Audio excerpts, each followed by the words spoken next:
Je t'amène ailleurs, là, Michel. Je te fais grandir comme être humain. Là, je t'amène vers autre chose. Là. Puis moi, je suis le bric-à-bras, tu sais. Ben, le show, c'est l'histoire de Michel. C'est pas Michel qui est à côté de moi, mais c'est un Michel fantasmé, mais grandement inspiré de lui.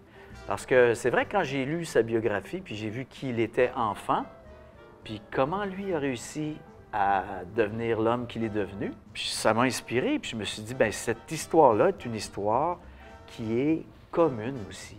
Que moi, étant jeune, j'étais vraiment timide, puis c'est à travers l'humour que j'ai eu de l'attention, que les gens sont venus vers moi, plutôt qu'aller vers eux. C'est que c'est l'histoire d'un petit garçon qui, lui, ayant des difficultés, va partir dans son imaginaire, puis il va créer un monde dans lequel il va être bien, puis dans lequel il va pouvoir faire rire les gens.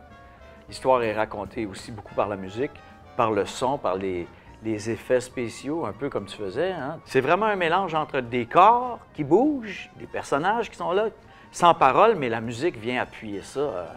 On utilise des disciplines du cirque, on utilise de la danse, on utilise pour arriver à faire quelque chose d'unique qui rassemble tous ces modes de communication-là, puis des choses.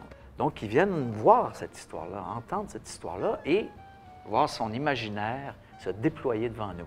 C'est comme si le public forçait moins avec leur esprit par rapport à... faut qu'ils imaginent, tu sais, ces gens-là que je suis à quelque part. Mais là, on va le voir et d'une façon quand même assez spectaculaire. Je vois ce que je voyais dans ma tête.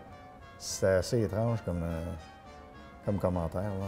Moi, j'ai peur de moi, là, en ce moment.